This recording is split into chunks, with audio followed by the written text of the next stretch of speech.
Hello friends, सगळ्यांचं स्वागत आहे ज्ञानवान दानिश क्रिएटर यूट्यूब चॅनलमध्ये। तर लक्षात घ्या, आता उद्या 22 तारखेला 3 शिफ्टमध्ये तुमचा पेपर होणार आहे ICDS अंगणवाडी सुपरवायझर। तर त्या परीक्षेमध्ये आजचा जो आपण टॉपिक बघणार आहोत, टॉपिकचं नाव आहे राष्ट्रीय बालहक्क संरक्षण आयोग। तर या टॉपिकमधून तुम्हाला हमखास तिन्ही शिफ्टपैकी 1 ते 2 शिफ्टमध्ये 1 ते 2 प्रश्न बघायला भेटणार आहे। त्यामुळे छोटेच प्रश्न आहे, कमी वेळात आजचा व्हिडिओ आपण संपवणार आहे, परंतु काळजीपूर्वक बघा। नक्की तुमचे 2 ते 4 मार्क आपण फिक्स या ठिकाणी करणार आहोत। व्हिडिओला सुरुवात करूया। सर्वात पहिला प्रश्न आहे, राष्ट्रीय बालहक्क संरक्षण आयोग अधिनियम 2005 केव्हा अंमलात आला? अगदी बेसिक प्रश्न आहे आणि परीक्षेत कायदे हा जो टॉपिक आहे ना, त्यावर देखील असेच प्रश्न तुम्हाला विचारले जातात। तर याचं जे योग्य उत्तर आहे ते आहे ऑप्शन क्रमांक 3, 20 जानेवारी 2006 ला राष्ट्रीय बालहक्क संरक्षण आयोग अधिनियम 2005 अंमलात आला आहे। यानंतर पुढील प्रश्न, राष्ट्रीय बाल संरक्षण आयोग अधिनियम 2005 मधील कोणत्या कलमानुसार राष्ट्रीय बालहक्क संरक्षण आयोगाची स्थापना करण्यात येते? तर लक्षात घ्या, जेव्हा अधिनियम येतं, वेगवेगळे अधिनियम असतात, तर अधिनियम आलं म्हणजे त्यांची प्रकरणं असतात आणि प्रकरणामध्ये कलमे असतात आणि प्रत्येक कलमानुसार विद्यार्थी मित्रांनो त्याचं कार्य सुनिश्चित केलं जातं। तर या ठिकाणी काय म्हटलंय की राष्ट्रीय बालहक्क संरक्षण आयोगाची स्थापना कशात करण्यात आली? तर ते कलम आहे कलम 3। तुम्हाला प्रश्न विद्यार्थी मित्रांनो लक्षात राहायला अवघड वाटत असेल, परंतु एकदा डोळ्या खालून घालून जा, बरोबर? कारण की व्हॉलेटाईल मेमरीमध्ये तुमच्या राहील। हा व्हिडिओ एकदा दोनदा जरी बघितला, ट्रॅव्हलिंगमध्ये जरी बघितला, तरी हे जे सर्व प्रश्न आहेत ते तुमचे नक्कीच पाठ होऊन जातील। यानंतर पुढील प्रश्न, राष्ट्रीय बालहक्क संरक्षण आयोग अधिनियम 2005 मध्ये एकूण किती कलमे आहेत? तर यामध्ये एकूण 37 कलमे आहेत। पुढील प्रश्न, राष्ट्रीय बालहक्क संरक्षण आयोग अधिनियम 2005 मधील कोणत्या कलमानुसार राज्य बालहक्क संरक्षण आयोगाची स्थापना करण्यात येते? तर कोणतं कलम येते? तर ते आहे कलम 17। पुढील प्रश्न बघूयात, राष्ट्रीय बालहक्क संरक्षण आयोग अधिनियम 2005 मधील कोणत्या प्रकरणामध्ये आयोगाचे कार्य व अधिकार देण्यात आले आहेत? तर या ठिकाणी प्रकरण नाही, कलम पाहिजे होतं, तर ते आहे कलम 3 नुसार, सॉरी या ठिकाणी प्रकरण पाहिजे होते, प्रकरण 1, 2, 3, 4। तर प्रकरण 3 मध्ये आयोगाचे कार्य व अधिकार देण्यात आले आहेत। पुढील प्रश्न, राष्ट्रीय बालहक्क संरक्षण आयोग अधिनियम 2005 मध्ये एकूण किती प्रकरणे आहेत? तर आहेत एकूण 7 प्रकरण। पुढील प्रश्न, राष्ट्रीय बालहक्क संरक्षण आयोग अधिनियम 2005 मधील कोणत्या प्रकरणामध्ये बाल न्यायालयाची तरतूद करण्यात आली आहे? तर ती करण्यात आली आहे प्रकरण 5 मध्ये। पुढील प्रश्न बघूयात, राष्ट्रीय बालहक्क संरक्षण आयोग अधिनियम 2005 मधील बाल न्यायालयामध्ये विशेष सरकारी वकील म्हणून नियुक्ती करण्यासाठी त्यांनी किती वर्षे वकील म्हणून कार्य करणे गरजेचे असते? तर 7 वर्ष त्यांनी वकील म्हणून कार्य करणं गरजेचं असतं। आणि लक्षात घ्या, परीक्षेमध्ये तुम्हाला एकात्मिक बालविकास योजना व कायदे 20 प्रश्न असणार आहेत 40 मार्कांसाठी। त्यानंतर पोषण अभियान 10 प्रश्न असणार आहेत 20 मार्कांसाठी आणि संगणक ज्ञानचे 10 प्रश्न असणार आहेत 20 गुणांसाठी। आणि परीक्षेमध्ये तुम्हाला निगेटिव्ह मार्किंग असणार आहे, एक प्रश्न जर चुकला तर 0.5 मार्क हे तुमचे वजा होणार आहेत। त्यामुळे काय करायचं, व्यवस्थित पेपर सोडवायचा आहे आणि 1/4 मार्क कमी होणार, त्यामुळे घाबरून जाऊ नका, सर्व प्रश्न अटेम्प्ट करा, ही माझं तुम्हाला सांगणं असेल। आणि लक्षात घ्या, जर तुम्हाला वाटत असेल की हा जो टॉपिक आहे जर तुमचा वीक असेल, तर हे जे मी तुम्हाला 40 प्रश्न सांगितले ना, यांची तयारी करण्याकरिता आपल्याकडे 2000 प्रश्न उपलब्ध आहेत, ज्यामध्ये एकात्मिक बालविकास योजना व कायदे, पोषण अभियान आणि संगणक 2000 प्लस प्रश्न आहे। प्रश्न आणि उत्तर लगेचच दिलं आहे, 1 तासामध्ये सर्व प्रश्न तुमचे रिवाईज होऊन जातील। याची प्राईस ठेवण्यात आली आहे 99 रुपये फक्त। PDF स्वरूपात मटेरियल प्रोव्हाइड केलं जाईल। ज्यांनाही पाहिजे असेल त्यांनी लगेच 93 56 25 60 37 या क्रमांकावर तुम्ही व्हॉट्सअप करू शकता।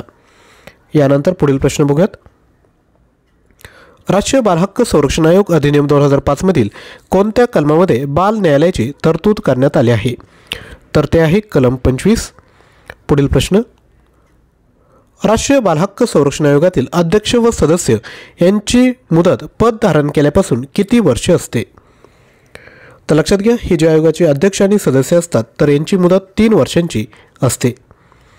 पुढील प्रश्न, राष्ट्रीय बालहक्क संरक्षण आयोगाच्या अध्यक्षांना वयाची किती वर्षे पूर्ण केल्यानंतर पद धारण करता येत नाही? तर किती वर्ष? तर 65 वर्षांपर्यंत ते आपल्या पदावर राहू शकतात, त्यानंतर ते ऑटोमॅटिकली रिटायर त्या ठिकाणी होऊन जातात।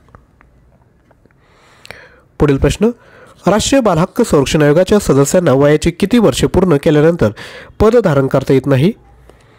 तर या ठिकाणी सदस्य 60 वर्ष आणि वरती कोणाचं होतं तर अध्यक्षांना 65 वर्ष आणि सदस्यांना 60 वर्षे. पुढील प्रश्न, राष्ट्रीय बालहक्क संरक्षण आयोगाची कार्य ओळखा. तर मागचा जो 14 तारखेचा पेपर झाला त्यामध्ये तुम्हाला काय विचारलं होतं? एकात्मिक पोषण अभियानाची काहीतरी प्रश्न विचारला, त्यामध्ये देखील कार्य विचारण्यात आले होते. अशाच पद्धतीने येईल.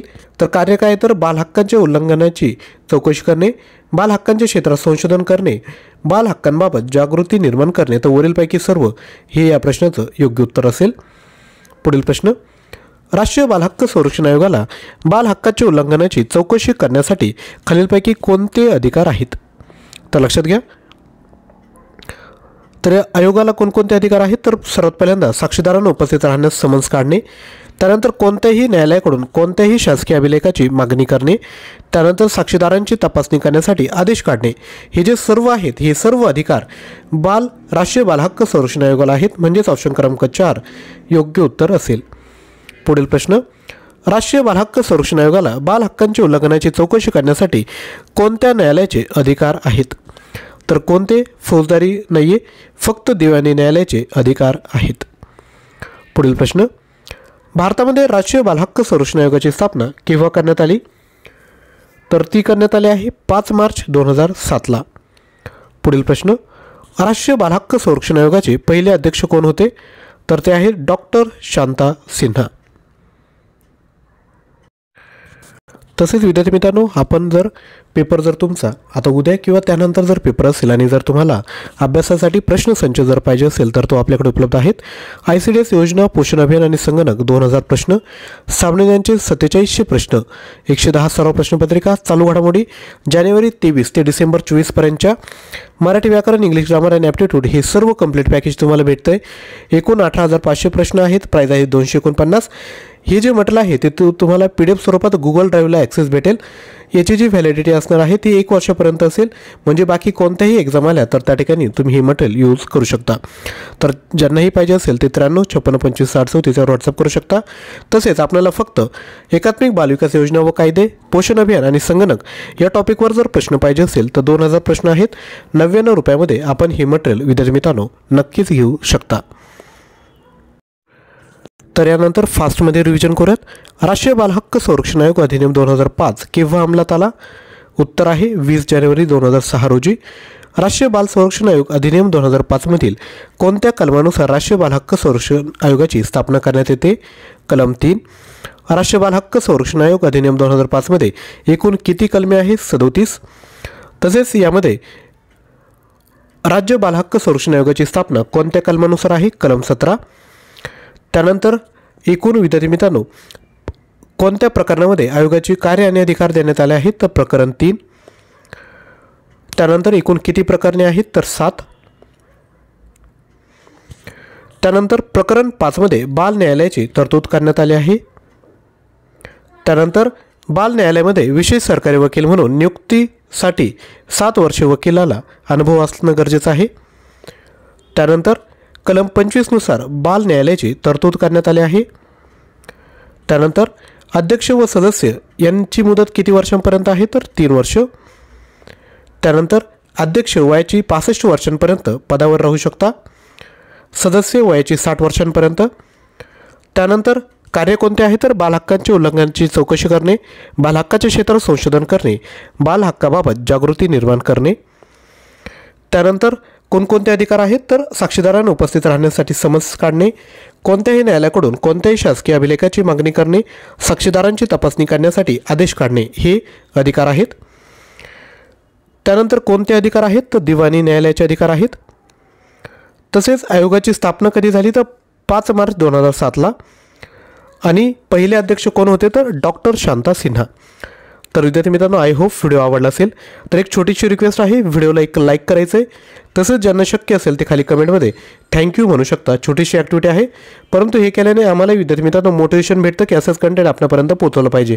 तर एक लाईक आणि खाली कमेंट करा, थँक्यू. तसेच जे विद्यार्थी नवीन असेल त्यांनी लगेचच चॅनलला सबस्क्राईब करून शेजारी असणाऱ्या बेल आयकॉनला क्लिक करा, कारण की विद्यार्थी मित्रांनो, उद्या पेपर झाल्यानंतर लगेचच कोणकोणते प्रश्न आले आणि त्याचं जे आपण ॲनालिसिस आहोत ते आपण घेऊन येणार आहोत. तर आजच्या व्हिडिओमध्ये या ठिकाणी थांबत आहोत. व्हिडिओ आवडला असेल तर लाईक करा, शेअर करा आणि चॅनलवर नवीन असाल तर चॅनल सबस्क्राईब करा. थँक्यू.